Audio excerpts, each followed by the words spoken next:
Elule, elule, elule, elule.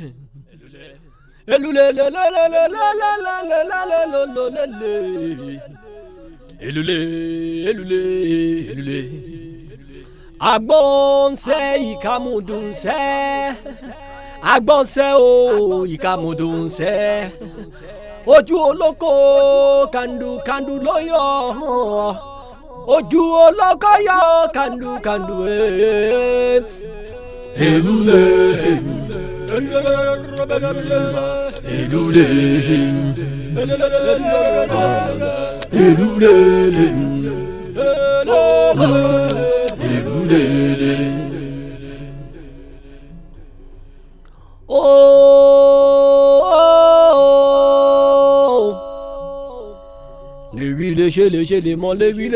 Les mons, les mons, les mons, les mons,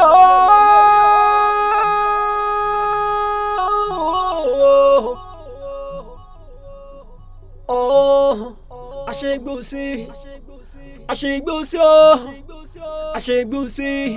Wakeso, Eludedim.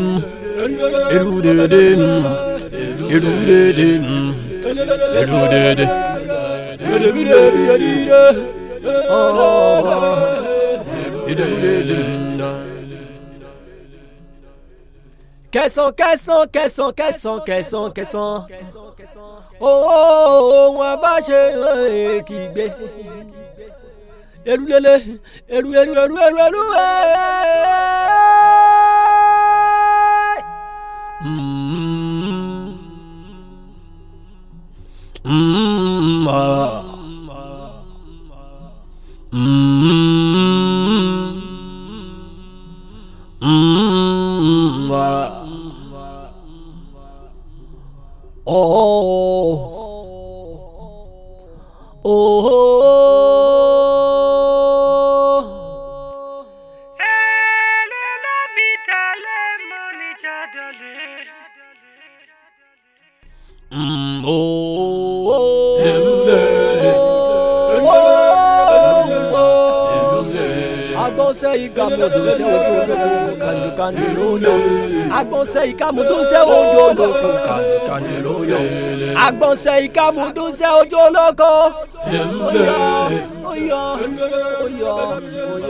Hi, my name's Emmanuel Adetola Timisa Ayolame Bossy Alex Lamina. This is George Brown Estate. In this estate, we've got George Brown International College, Celestial Church of Christ, George Brown Parish, Area G Police Station, George Brown Hospital, and of course a lot of houses.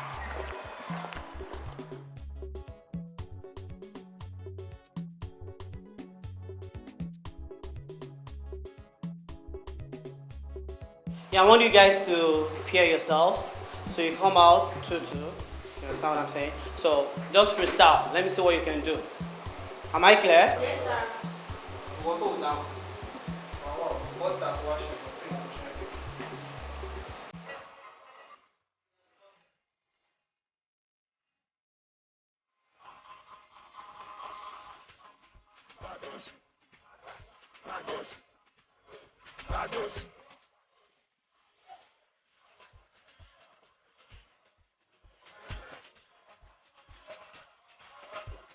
Come on, to see me. You carry the elevating. You know there's stuff for nobody. And the weather they go make you kill it with the wrong thing. Next set.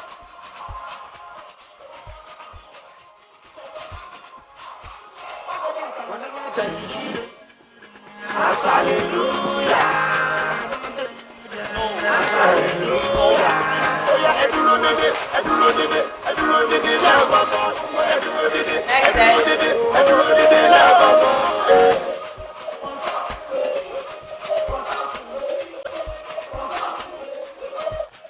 let's go.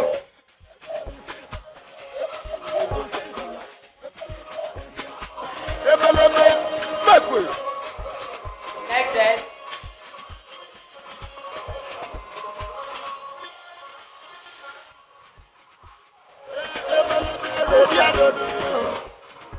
Oh yeah, baby, ready, I don't know.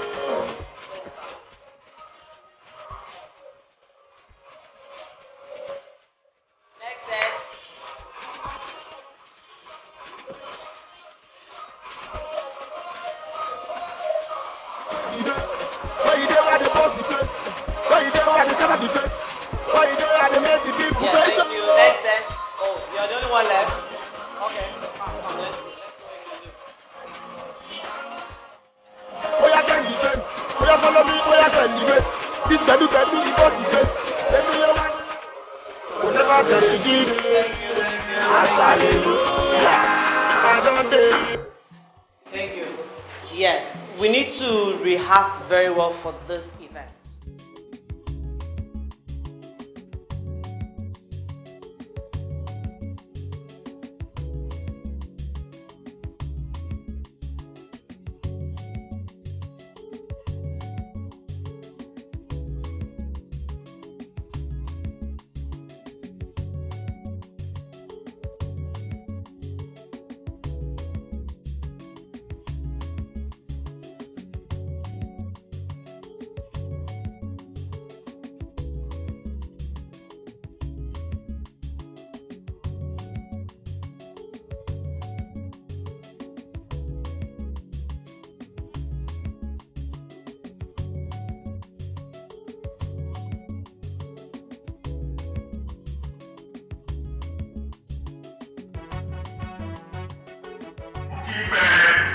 I greet you and I welcome you home. God bless you. And I back again.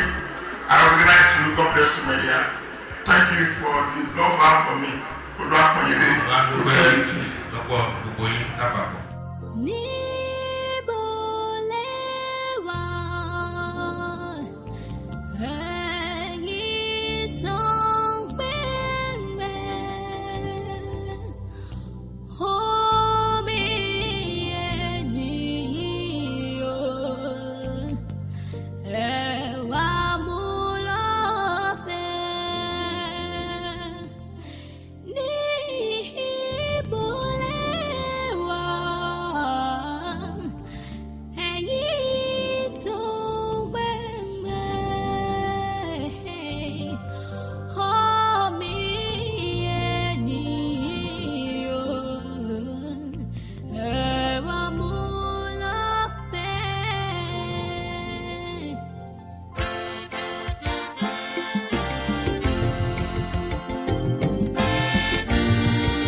Ọba tó wo ṣùgbọ́n jábèsì o ṣùgbọ́n ayé mi kí wọ́n ṣe jókòó fàádùrà gidigidigidigidi gan bẹ́ẹ̀ni ní wákàtí kí wọ́n ṣe jókòó fàádùrà gidigidi.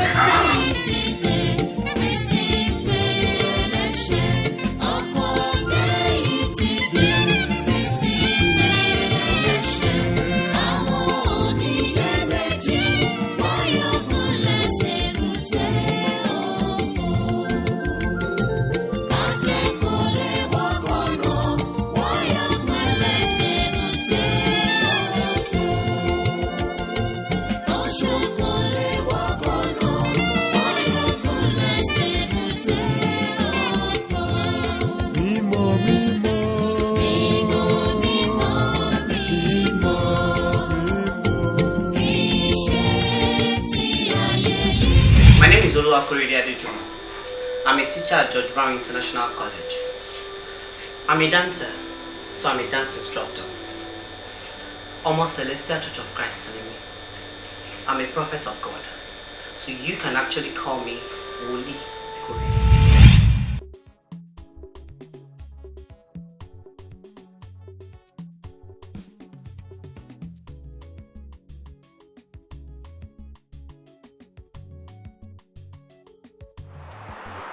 Yeah, hello, good afternoon, ma'am.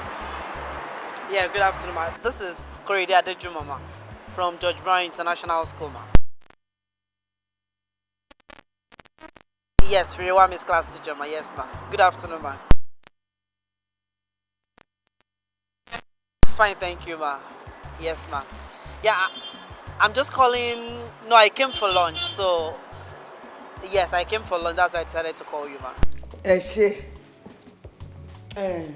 Yes, ma. We haven't seen Firiwami in school since after the midterm break. That's why I'm actually calling to know if there is no problem, ma.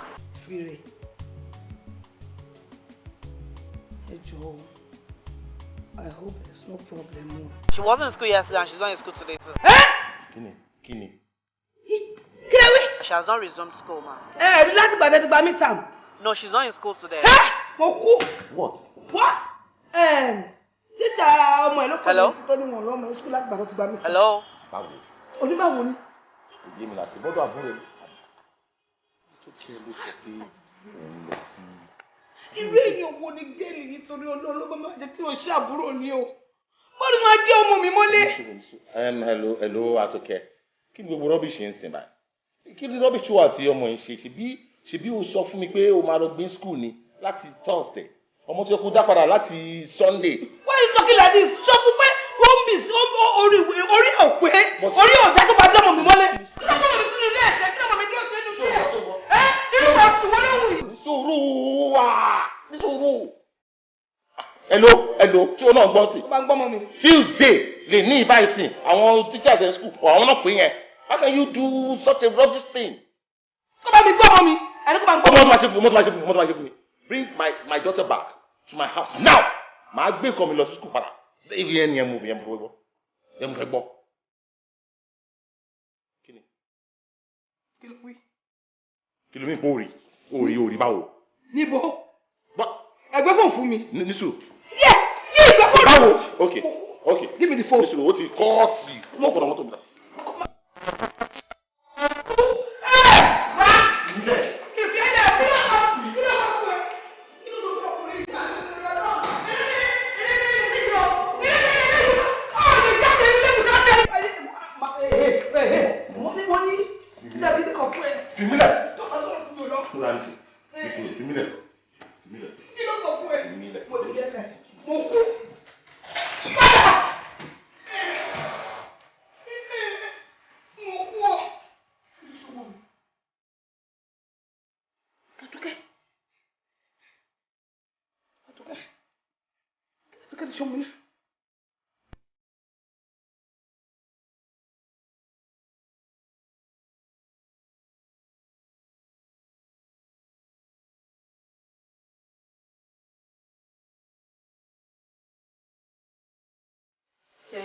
Good afternoon, sir. What is good about good afternoon?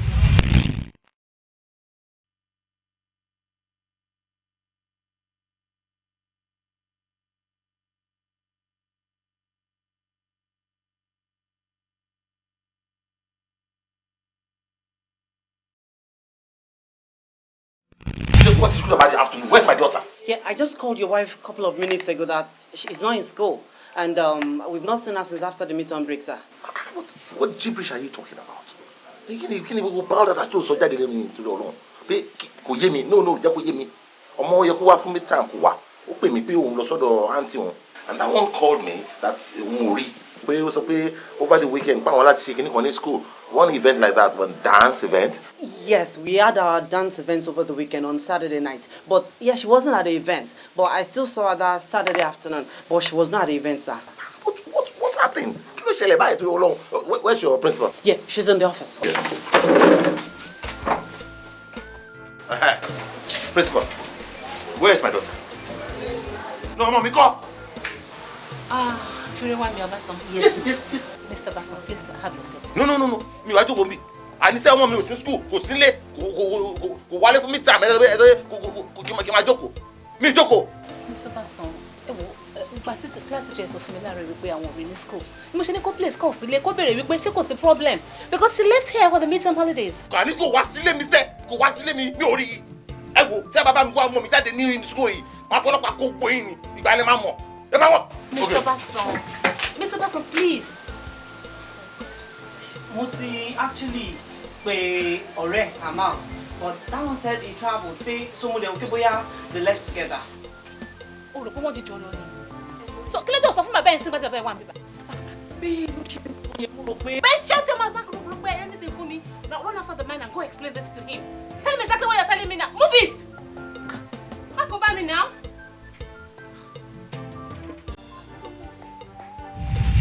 Inspector Patience Boko lorúkọ mi. I love my job. I am sexy, very intelligent. If you be a criminal, I dare you, because I will hunt you down.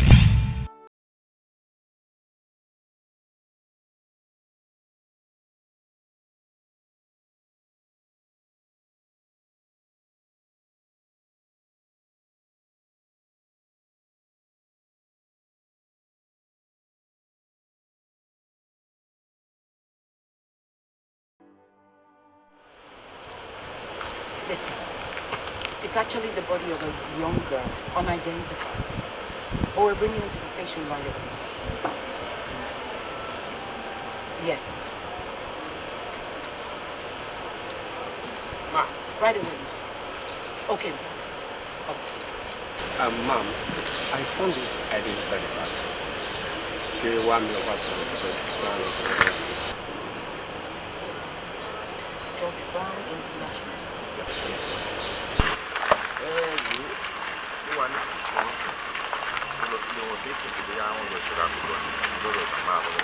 Down the street,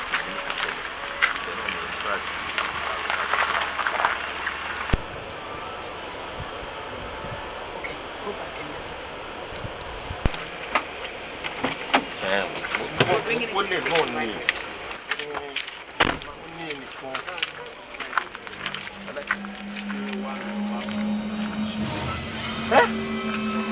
Oh my God! Ah! Mugbe! Hey! Excuse me, sir! Sir! Mugbe! Ah! Sir! Emergency!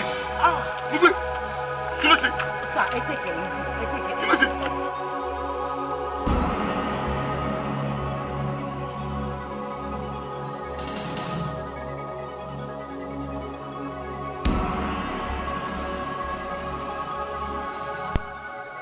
Hello.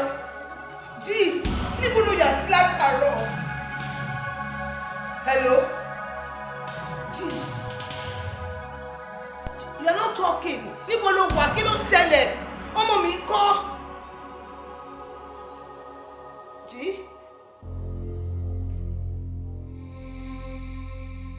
Gee. What? Are you crying? Ó ń sunkún.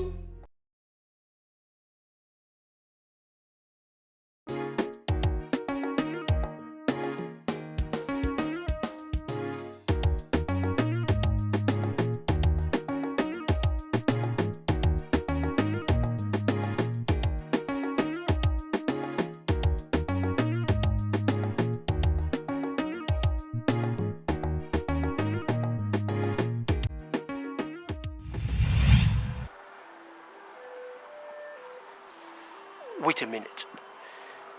Did Mrs. Obasa forget to introduce herself? Well, forgive my manners. Meet Mrs. Aduke Obasa. She is a businesswoman. She's got 2 lovely kids. But one truth. She is a very crazy woman. As in, very crazy.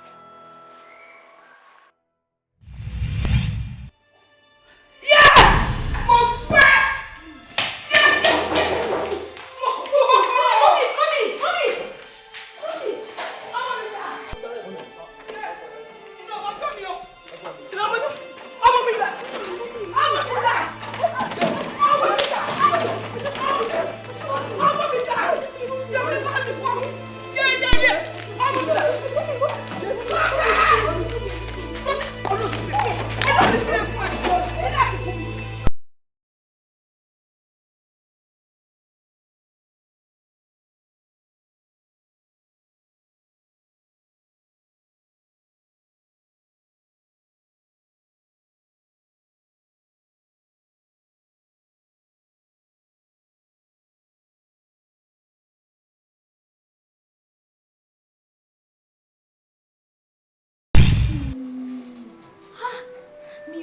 aláfa kankan àbí wòlíì kankan láti sọ fún mi pé bá wèrè ni àǹtí mi wèrè wọn gbórin ní grade first grade èmi àtòkè ẹnu ẹ̀ lájọ wáyé tí ó bá gbé wá ní gbígbóná báyìí èmi gan mi ò ní jẹ́ kó tutù rárá wọ́n gbà.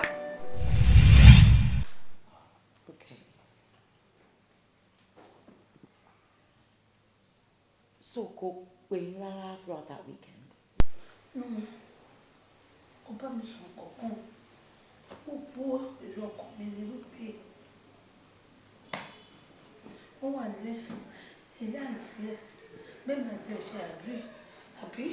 Bẹ́ẹ̀ni, ọ̀dọ̀ mi ló yẹ kó wá, but she called me not to come and pick her anymore that she had a dance event in school, so I just didn't bother.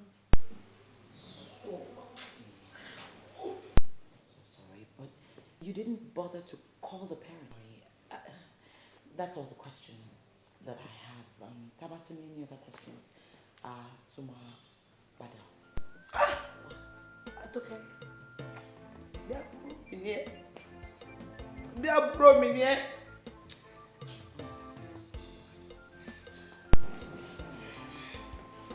Tọ́jú mọ́ kan mọ́ ni pé ẹ tó pa mọ́ ẹ tó pa mí lọ́mọ ló ṣe ń gbé ilé ayé. Mr. Obasan, I'm truly sorry for your loss. Gbogbo n tábà lè ṣe to find the killer, we will. Your daughter, your little girl will not die in vain. I promise you that.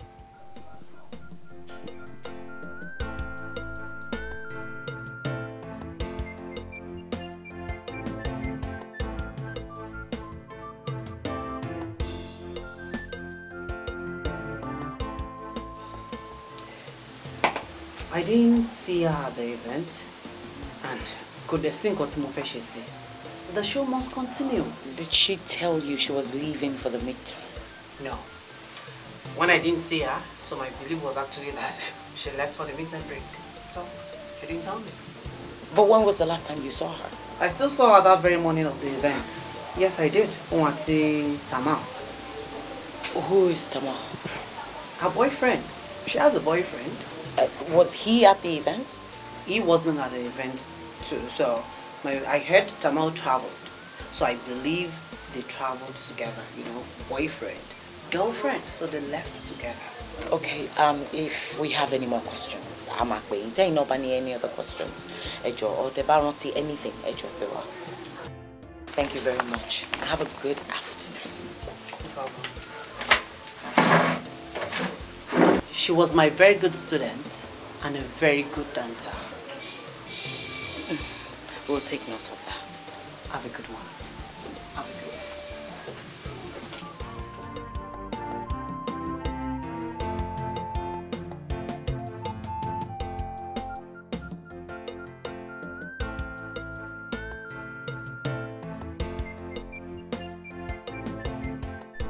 Kí ló dé tó sound school láti jọ? Sir, Emi o sir. I love that, so kò yamla láti padà sí school after what happened. Love. How old are you? 17. How old is Fire? She's 16. And what do you know about love?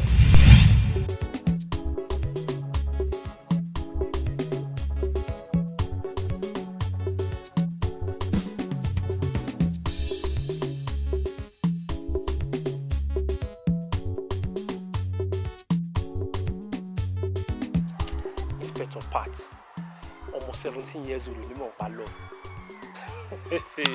Very funny. You don't have a even ọmọ mi gan Didi tó jẹ́ ọmọ ọdún 5 ó mọ̀ nípa ìfẹ́. So what are you not talking about? Kí la wá ń sọ? Jọlọ.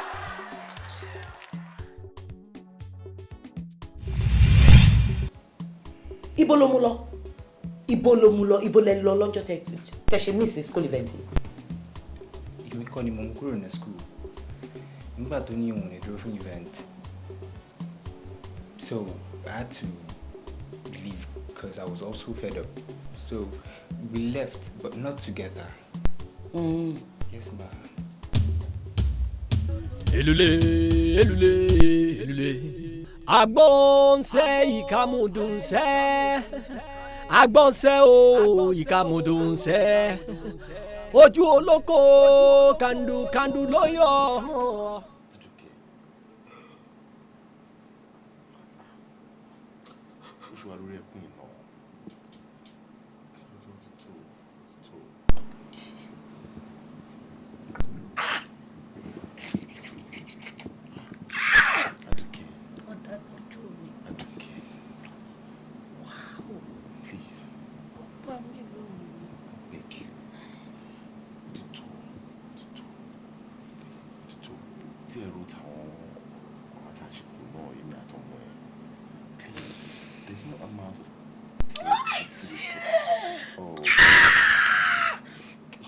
Oh my God! Stop. Oh! Please, rotate me. Go somewhere. Kí ni mo ṣe? Where did I go wrong? Mi ìtọ́jú ẹ̀ ni. Ṣé mi tó yà ṣe ni? Ó dára ojú mi. Ikú yẹn wó mi. Ó fi mi sílẹ̀. Kò lóde tó pa mi. Mo ti sọ fún àbúrò ẹ̀ kó wá bí fún mi wá alẹ́ máa tọ́jú àwọn ẹbí tó kí Àdùkẹ́ stop. Stop please now. Ẹ máa gbà mí kẹ́, ẹ máa gbà mí. Odindi ọmọ kú, ẹ wá ní kó má sunkún. God, I wonder why people actually tell you not to cry when something bad happens to you. I beg cry, ẹ sunkún dáadáa kí ara fúyẹ́. Guy! Iná jó mi, owó mi. Iná jó mi.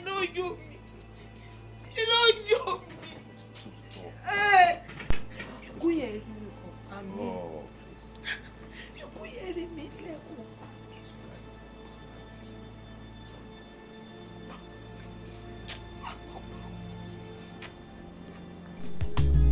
Omijé lójú àbíyamọ. Omijé òhìn ẹ̀. Omijé lójú àbíyamọ. Omijé òhìn ẹ̀. Mbọ́láyé lọ ẹ̀. Ọ̀pọ̀ kúlú muṣu ẹ̀ yẹ. Ọ̀wọ́ mbọ́láyé lọ. Ọ̀pọ̀ olùkú muṣu.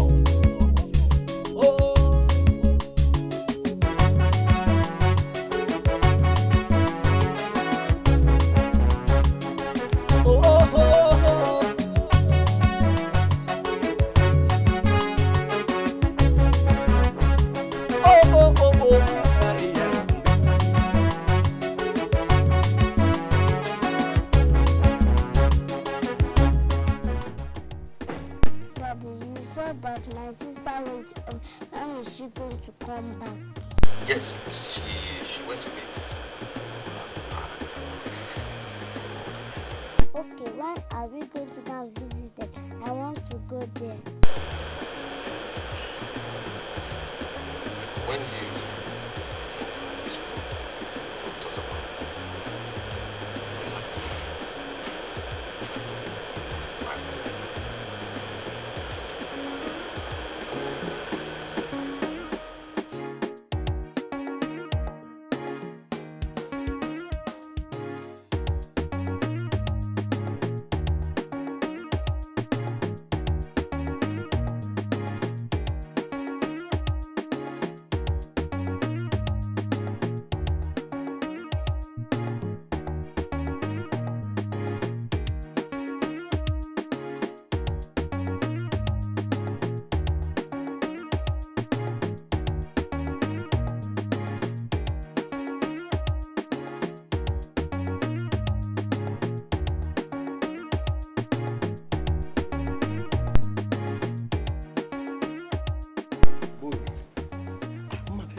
àkíyèsí ọ̀rọ̀ kan tí ó kàn ẹ́ máa ní.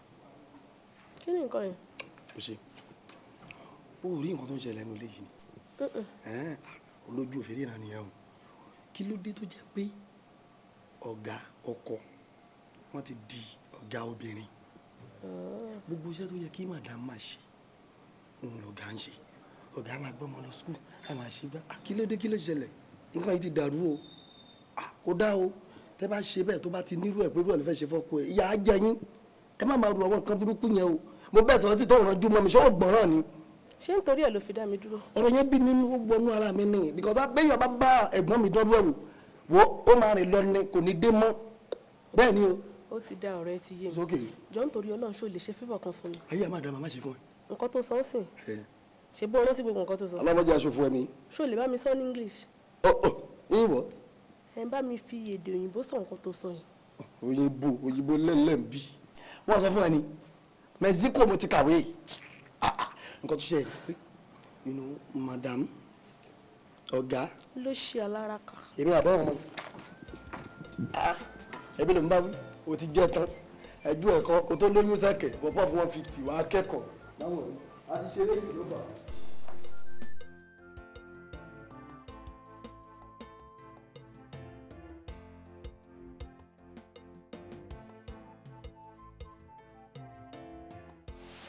Monica. Yes, ma. Ó ṣojú ẹ̀. Yes, ma. That day, I went to Tamal's house.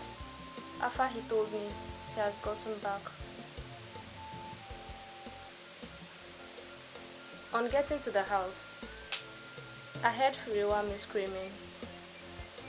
I ran there and I peeped through the window. I saw Tamal and Michael, but I did not see Furiwami. I heard her voice. She was in the room, but I did not see her. I was scared, so I ran home. Later that day, I decided to go back to know what happened earlier.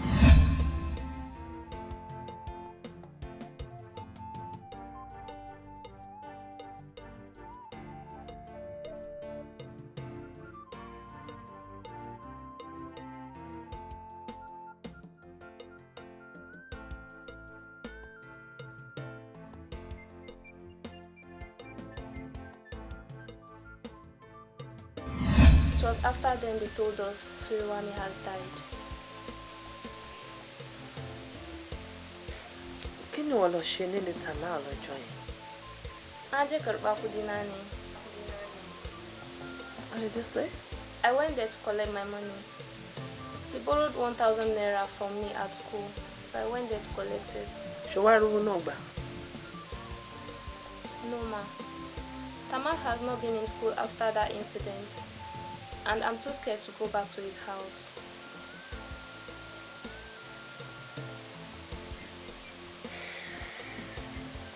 Okay. Ìgbà tó jẹ́ pé bọ́rọ̀ ṣe rí nìyẹn, why tó ti report for inspector? Or kò ti wá sí police station láti wá report? Anytime Inspector Pass comes to my school, I feel like going to meet her, but I'm too scared. Scared of what Tamal and Michael could do to me, not after what happened to Firiwami.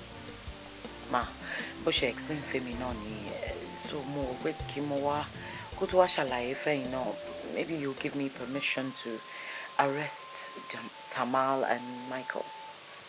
Of course. Pat, you have my consent. Just go ahead right away. But ma, they're underage. Michael is 16 and Tamal is 17. And so what, Patience? Get them arrested. Okay, Money fa can. Money fa ta faɗa wannan, money fa ta faɗa wancan. In money fa bata gani ba, ba za ta yi magana ba. What is it? Money fa everywhere. Money fa says this, money fa says that. If Monifa does not say, she wouldn't say anything. They killed her, yeah. They killed Firiwami. I saw it. Anyway, I told the DPO, and now there are sharps now everywhere. Monifa, you caused it. You caused it. They tortured Tama. What's my own with that one? Anyways, my name is Monifa Abubakar. They tagged me Tatafo. I'm pleased with it. They are not everywhere. I am everywhere. I'll do them the favor of giving them the news. I don't care what they call me. It's okay, Daddy.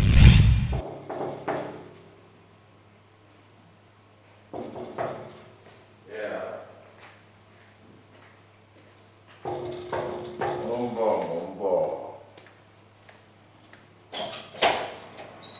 Ah, bravo.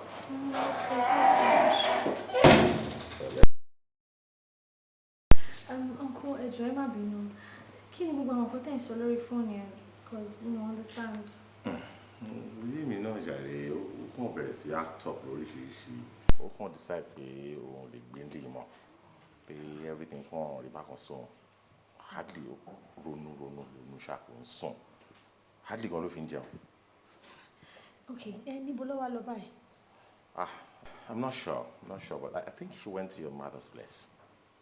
Our mom's place? Yes. Ó wá fi ẹ̀yin àti ọmọ sílẹ̀ àtilé. Ta ló máa tọ́jú yín? Ìyá náà mo sọ pé kó jọ kó wá bá dúró síbí for some time, so a lè bá mójútó lé. Mo ti gbọ́ wípé boyfriend fi àtọ̀rẹ́ ló rape ọmọ ẹ̀ to death. Well, nǹkan tí inspector sọ fún wa nìyẹn. Àti part sọ tí àwọn onígbọ́n yẹn ní gbogbo ẹ̀tú tó á jẹ́ kí gbogbo kíní ẹ̀ wá complicated. And in fact, she's trying to just get it off her head, and I don't know. Anyway, I can be here for a few days at least. Kí àǹtí mi fi balẹ̀, if that's okay. Okay, all right, let's go. All right, thanks. See.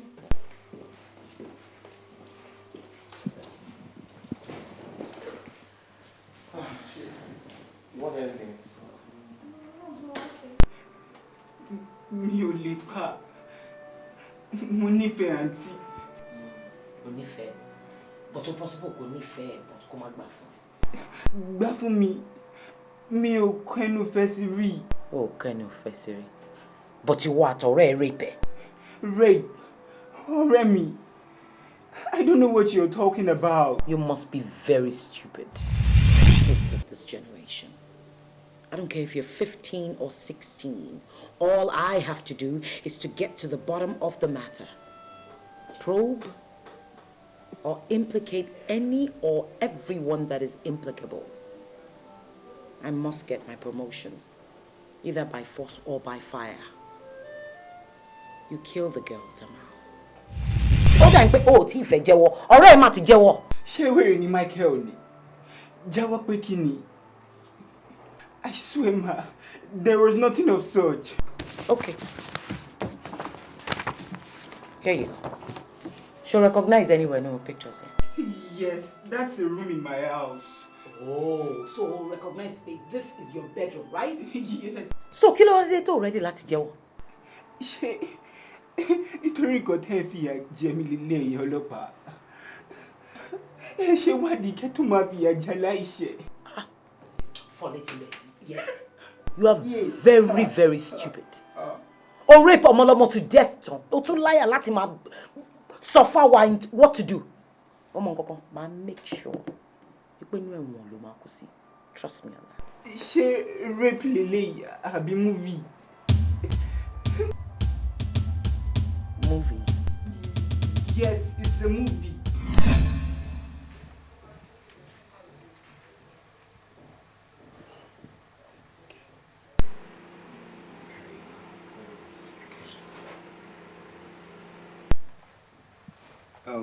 Michael, kí ló feel? Ká wọ́n mi ṣiṣẹ́ ló máa look real kò yé ẹ. So, yẹ náà mo ń bọ̀.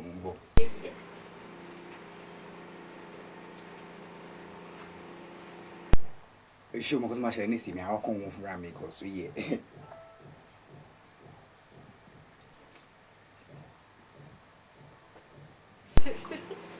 Ìlú ìṣe ẹgbójú súnmọ́ bí. Ọ̀tẹ̀ ni ẹni. Stop now. Stop.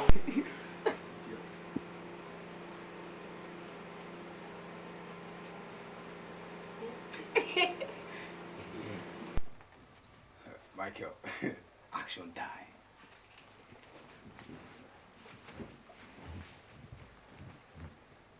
Camera rolling, action. Come on, let's go.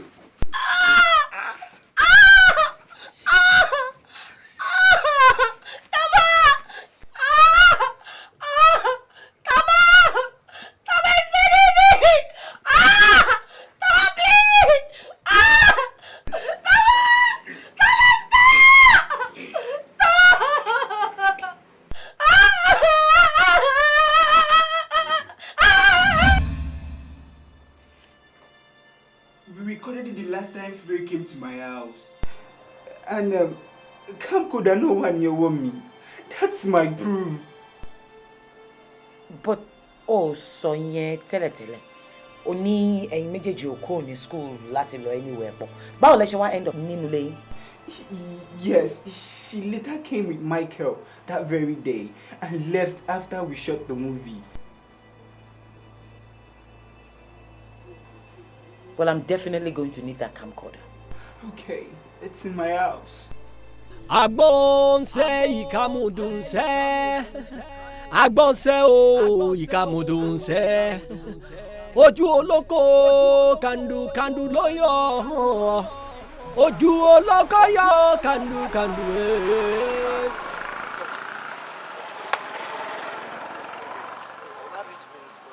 School? Yeah, school. Ah, mi ò lè lọ school o. Àtìgbà tó tẹ̀tí mú tàmá ẹ̀ lẹ́rú tí ń bà mí. Ah, mi ò lè lọ school. Okay. But Niso, she actually raped Fiona Mini. Rape? Yeah, rape. Rape now. Rape.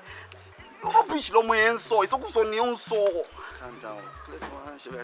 Ṣé mú mi dání gbà tẹ́ fẹ́ lọ ṣe fíìmù tẹ́lẹ̀ ṣe tó jẹ́ àkóbá fún yín sìn. Ó ti ṣẹlẹ̀ nìyẹn. Wàgà ọ̀bọ. Ó lè má kọ́ máa sound school by now. Má bínú. Hi guys. What's up, Monifa? I'm alright. Please, I came to collect your history test. I don't have it, but Michael has it, so you can ask him. Michael. Don't call me Monifa. Tó bá tún pe orúkọ mi. Cool down. Tó bá tún pe orúkọ mi, I will wipe you slap. Oga, calm down now. Calm down. Ṣé fẹ́ máa bàjá wá jùlé mi ní abẹ́rẹ́? Ó jù bẹ́ẹ̀ lọ, mo lè bàjá. Just calm down. What have I done? Why What are you have you done? aggressive towards me? I want you to be aggressive. Look at the way you're talking, like you don't know what you did. What did I do? What didn't you do? I told the police what I saw. Shut up. What did you say? I told them what I saw, so it's not my fault. So no one has to blame me. What did you say? Monifa, you talk too much, and But I when hate you you for guys that. were there. Monifa, it's not your fault. Monifa, it's not your fault. Ká ní pé mo ní ìbọn lọ́wọ́ tí mo wá yín. Màá pa ẹ́ dànù. Pa. Yes. Keshe. Yes. It would kill you. You just die. Because you deserve it. You talk too when much, something Monifa. is not wrong with you, you kill me and you won't go to jail. It would kill you and you run away. And run away. Yes. Okay. I don't even blame you. I don't blame you for saying nonsense. Talk too much. Just get out. Get out. Idiot. Michael. Michael. What I paid for my loan saves so that for me now I want to pass. I want to matter. Bye bye. Take care. Okiki.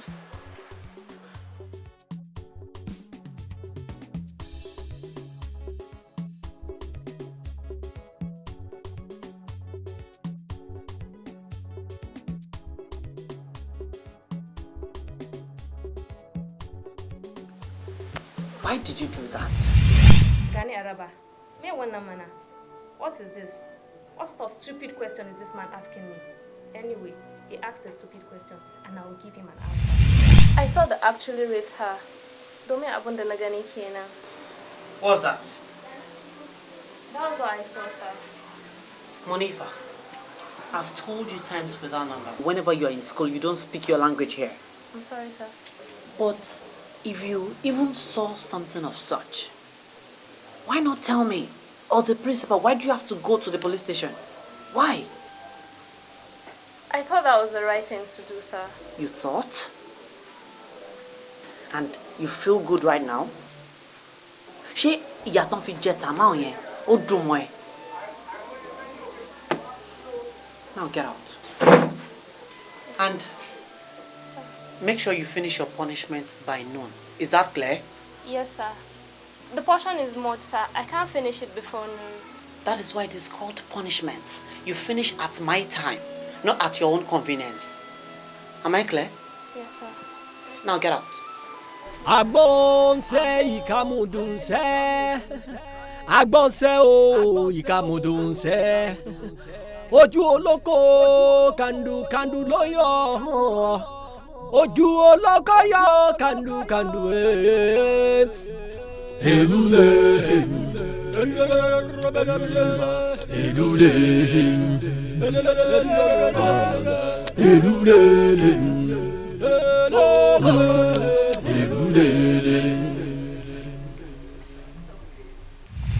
I wonder what this woman wants in my house this time.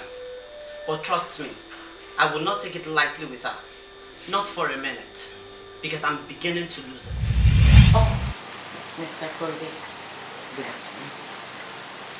Inspector Pat, Ekaso, kí ni mo lè ṣe fún yín? Ṣé ìjà ni? Ìjà ni. Sorry, ìyá tẹ́ fi jẹ́ student mi Tamal. It's actually uncalled for. Kí ló dé? Why tẹ̀yìn ọlọ́pàá kì í máa ń dè tó jó òdodo mú? Kẹ́ tó jà. And that is something that is very bad in this country. Ìka tó bá ṣẹ̀, òun ló yẹ kí ọba yín máa gé. You don't hold on to the truth before you fight, which is like seriously very bad. Emma, we're very sorry. Kedema wo ìjà aráàlú náà làwọn ọlọ́pàá ń jà. And in reference to Tamal's case, ìjọba ti fún lówó gbà má bínú because of the false accusations. Ẹ̀tọ́ ará ìlú indeed. Owó gbà má bínú.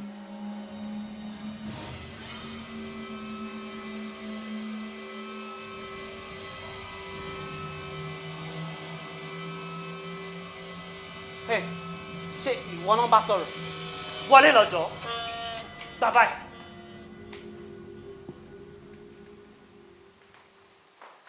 Yeah, ẹ take it easy. Ṣé ìyàwó yín nìyẹn? Inspector Pat, mo ní kí lẹ wá ṣe. I'm very sorry. I rí lẹ́tà yìí nínú yàrá Fire during our investigation.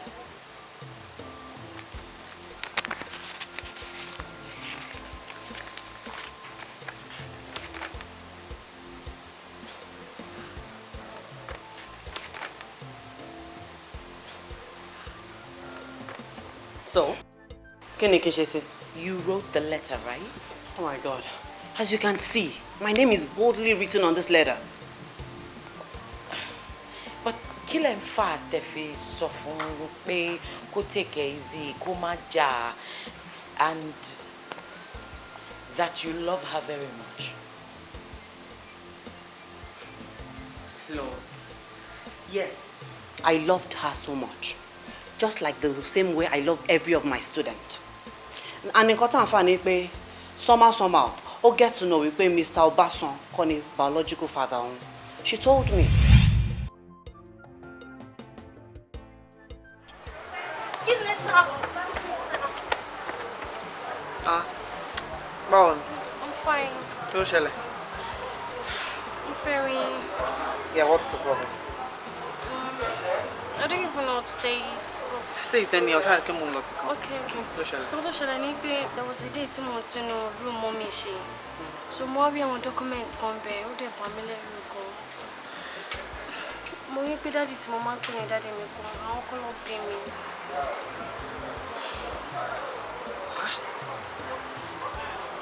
You mean Mr. Obasan kọ́ ni biological father ẹ̀? Yes.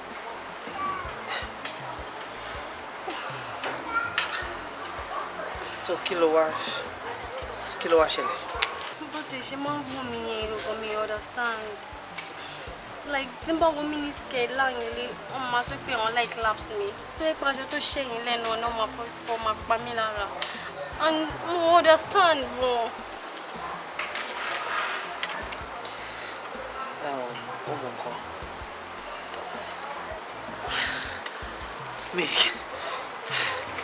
Me actually mọ nǹkan tí mo fẹ́ so but just take it easy. Calm down. Ṣé mọ́mì ti mọ̀ sí? No, tí sọ fún wọn. So tí lè mọ ẹni tí dáàdì ẹ̀ gangan jẹ́ ni. Yes. Kí ni wọ́n rò kó fẹ́ ṣe ń sìn? Kí ló fẹ́ ṣe? Mo rò pé kí n sá kúrò lé. Oh no. O lè sá kúrò lé. Okay. Má jẹ́ kó mọ̀ nílé, má ti sọ fún mọ́mì bẹ́ẹ̀ ni kó mọ̀. Ìjọ tí ọ̀rọ̀ bá tó sọ, ọ̀rọ̀ á sọ̀rọ̀ ẹ̀ ṣe understand why sọ fún wọn náà but she take time relax. Mo fẹ́ kí o ṣì máa wò wọ́n bí dáàdì ẹ̀. Ọ̀kan no tọ́jú ara ẹ̀ or better still títí tó máa fi mọ ẹni tó bá dá síjà o lè má mọ̀ títí tó máa fi mọ ẹni bóyá kó bá mọ́mì sọ̀rọ̀ kó fẹ́ wá sọ́stẹ̀l má bọ̀ lọ́stẹ̀l náà wà á tún fìrì yẹn ráyè máa ṣe assignment àní máa bá àwọn ọ̀rẹ́ ẹ̀ rò bọ́ má jà o ṣé kẹ́ I'll talk to my mom. ẹ bá mọ́mì ẹ̀ sọ̀rọ̀. All right. Thank you, sir. Okay.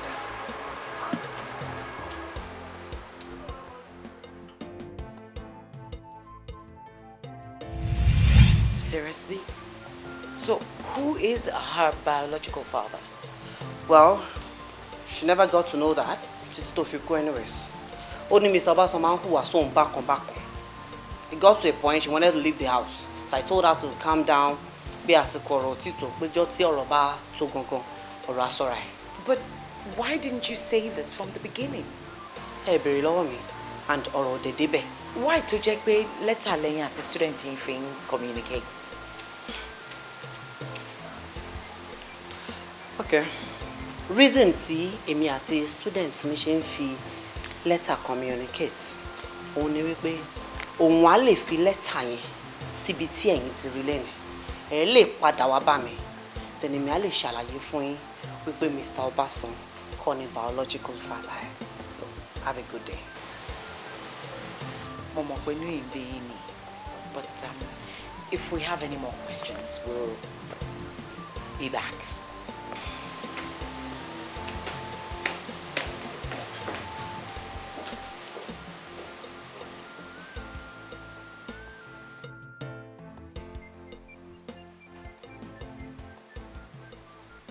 Hello?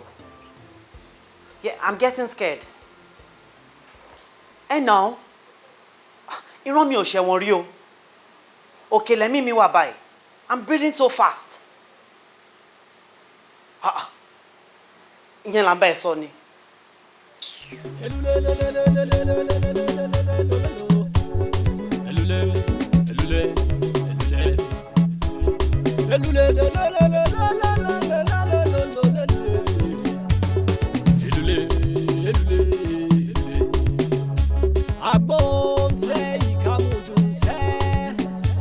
Agbọ̀nsẹ̀ o ìkàmùdùnsẹ̀ ojú olóko kàndùkàndù lóyọ̀ ojú olóko yọ kàndùkàndù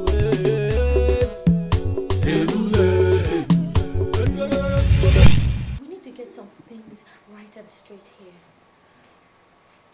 Atoke, wake up. You need to be sharp now. Why are you here? My sister is out of the house. And the house is all mine. I'm single. Cute man. I was over Noah. Let me come and look bad I see. So come up here, look how I push my end.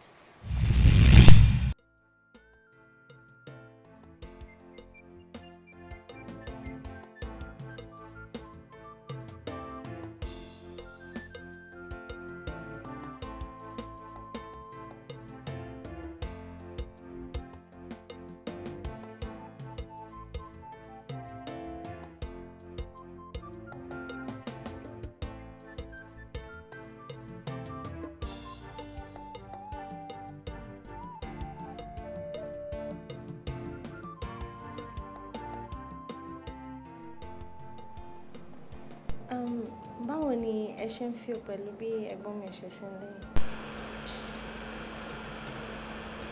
Well, kì í ṣe kó tẹ́ mi lọ́rùn. Mo mí ìṣẹ̀lẹ̀. What can I do?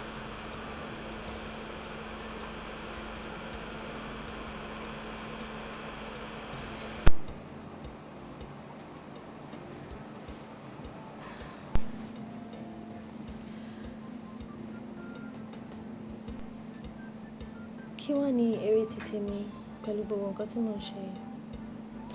I mean, I'm doing everything to favor you. Mi ò rọ́jọ́ láti tèmi. I hope I'm not gonna regret my actions. It's okay. Ó yẹ kó ro ipò ẹ nínú ilé ní bó ṣe jẹ́ sí ẹbí, particularly my wife. Ìyẹn ló yẹ kó jà jù, not this.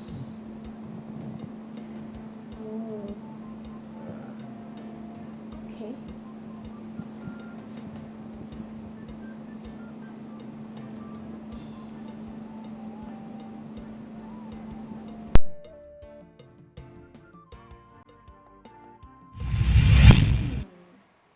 Are we on the same Uncle, Mama Jackie go boy little. Just go straight to the point. I take her thing. Nothing do you, right?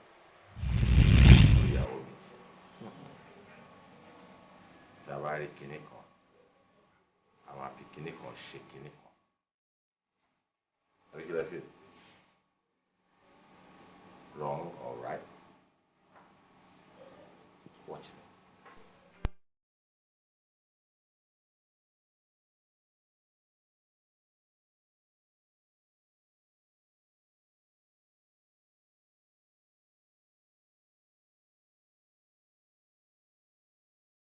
Lórí ọ̀rọ̀ student fèrè tán pa náà láìwá. But nǹkan tó ń rú mi lójú is Mr. Korede. His attitude has been ìwà wọn ti ń ṣe báyìí látijọ́ yìí. He's a very good teacher.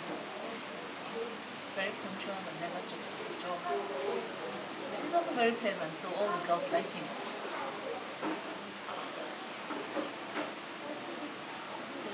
He's a good person. Is he married? Oh, yes, he is. He didn't tell you that? Not at all. He's married. He married one of his ex-students who graduated last session. In fact, Passion saw a year one in Yoruba. And I know that they live together. Oh, that's interesting. Well, thank you very much. To matter any other questions, but you know about me, anything they don't see or they add, please don't hesitate to ask. Thank you. Have a good day. Yeah, Mr. Colin is a very good Christian too.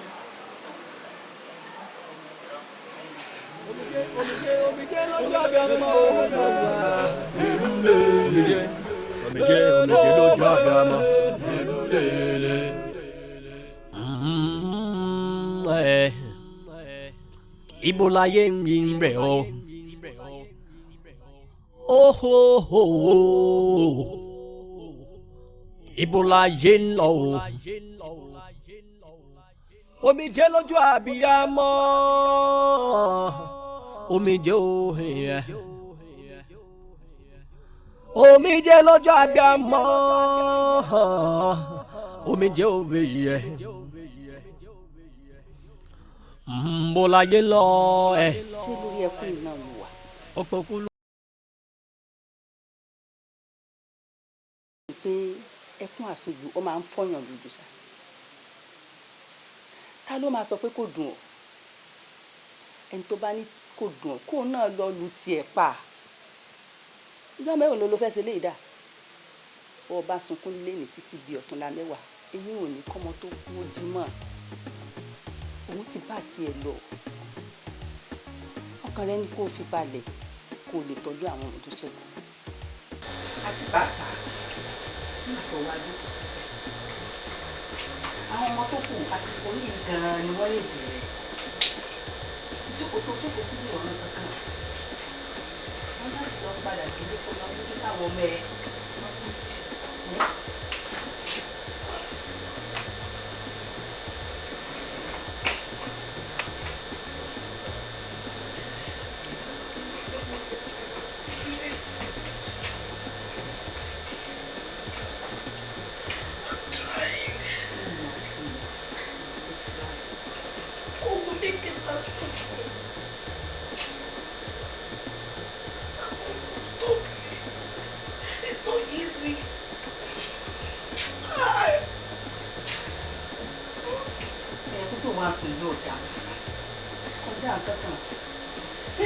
Sọ pé kò dùn mí ó dé mi náà ṣùgbọ́n kí la fẹ́ ṣe sí i wọ́n padà sílé mi àti wọ́n mú táwọn ìmọ̀ràn mi sí ọ̀rọ̀ báwo ni.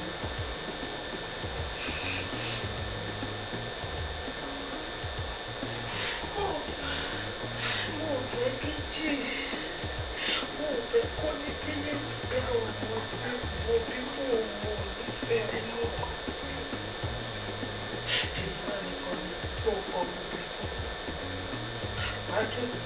Pàápàá jùlọ àwọn ọmọ tẹ́mi kò fi jí fún mi ìfẹ́ kó má nà ìfẹ́ kó mọ̀ pé mo fẹ́ lọ́mọ ìfẹ́ ra àwọn ọmọ mi.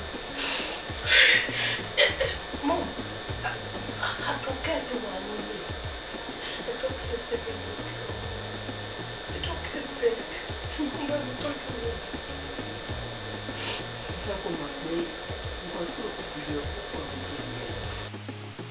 àtọ́kẹ́ wà ní òtòtọ́ ṣùgbọ́n wọ́n sì yóò gbé dàbí ìdàgbà nígbà ní òsè bí bàbá ò lè dàbí bàbá ṣé àtọ́kẹ́ ọwọ́ àjọ ìwọ ìyá lójú àwọn ọmọ rẹ̀ wọ́n lè dàbí ìwọ ìyá wọn ìwọ kó pakítí mọ́lẹ̀ kó kúrò nípò lọ́kàn láti lè fi ọkà àyàbalẹ̀ tọ́jú àwọn ọmọ yìí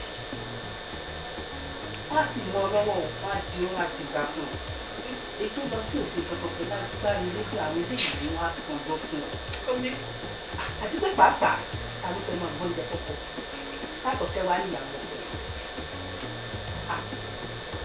lè ká ní bẹ́ẹ̀ gbọ́n tí ò dáa ní ìbásíláyé kọ́ sọ ní dògbò lọ́dẹ̀dẹ̀ kọ́ tó ṣe kọ́lẹ́jì wọ́n sì fún máa wọ̀ kọ́ lójú àgbẹ̀ ní wọn àtọ́jú ẹ̀ lọ́wọ́ ìfẹ́ kó padà sílé láti lọ gbé báwọn ọmọ àtọ̀pọ̀. You know, there's something about this Korede guy that I don't get. Can somebody please open my eyes to a dark side of him? I don't get it. Think, Pat. Think. Think. I am after you, Korede. It's my job, and I have to do it. Ọ̀gá ọlọ́pàá. Cherry nínú gbogbo àwọn wòlíì tó wà ní George Brown Parish. Wòlíì Korede jẹ́ ọ̀kan nínú àwọn tí àwọn èèyàn respect jù nítorí pé ẹ̀mí Ọlọ́run wà lára ẹ̀. Ṣé believe pé àìmọye ọmọ èèyàn tó gbọ́n wà ní parish tó jẹ́ pé nítorí tí wòlíì Korede ni. But ain't in the church. Yeah, Emma gets me wrong, you know. I am the shepherd of the parish, okay? And Wòlíì Korede is also a man of God. Not just a man of God, but a well-respected man of God. Èmi gangan mo respect here. Because still Wòlíì Korede was suffering, there's going to be a blackout in the entire world by 2 p.m. Ọ̀gá ọlọ́pàá, there's going to be blackout by 2 p.m. Kíni kan ló kọ bàjá ó jẹ́. Kíni? Wòlíì Korede, you know, gbogbo obìnrin ló fẹ́ máa fẹ́. No, I mean, it happens to all men of God, if you know what I'm talking about. But he finds it difficult to say no. Àti ìyàwó yìí náà. Hey, Portugal, ìyàwó mi kẹ. No, with my ankle. No, pretending good. No. But Mr. Korede, sorry, Wòlíì Korede, is a married man, isn't he? Yes, of course he is. You know, bá ṣe ń sọ̀rọ̀ lọ́wọ́lọ́wọ́ ìyàwó ẹ̀ wà nù oyún. Yes. Ṣẹ́rí ọ̀gá ọlọ́pàá, gbogbo ìwà tó wà lọ́wọ́ Wòlíì Korede kò dáṣẹ́ Ọlọ́run dúró. Yes, nítorí pé Ọlọ́run ṣì ń gba ẹnu ẹ̀ sọ̀rọ̀. Always. Okay, Pastor. If I have any more questions after mine, anytime, feel free. You're welcome.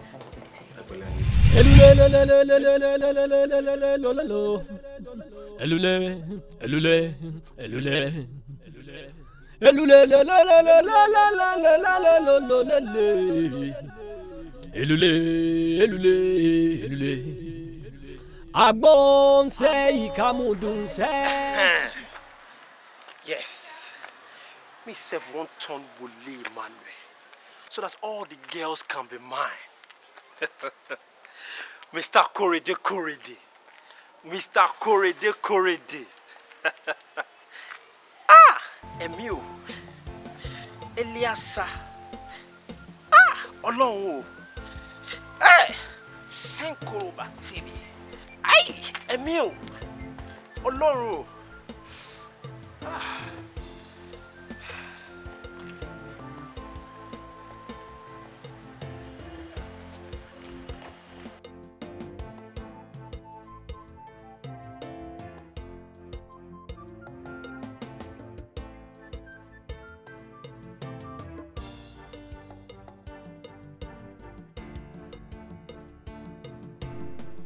Okay, now, baby girl is cool, right? Bye.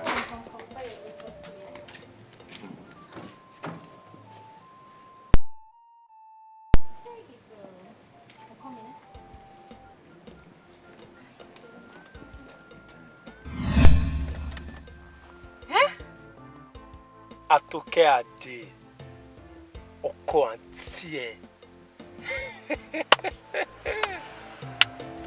Mr. Obasan, àbúrò ìyàwó ẹ̀. People of nowadays, what do we even trust? Can I actually do my wife's sister? As in, àbúrò ìyàwó mi. Can I? My wife's sister. Can I? Can I? Àbúrò ìyàwó mi.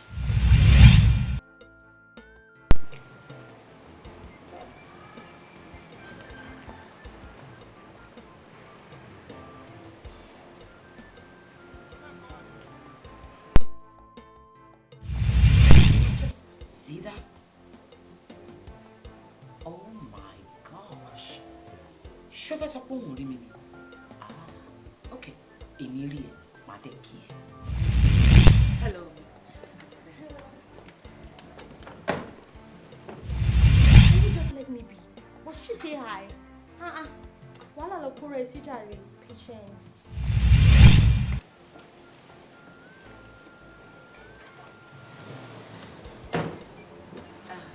Shall we wọlé? No. When I was saying that, Tó bá rí kó ti sọ, I am here to nail you down. Patience. Wájà mi o. Màá dẹ̀ fi hàn ẹ́. Wìrì olórí burúkú ni mo tó ń wá kiri.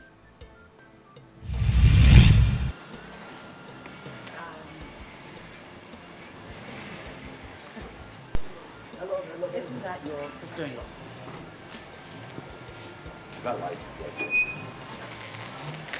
No, that's not the reason. So we know that she wants. Hold it right there.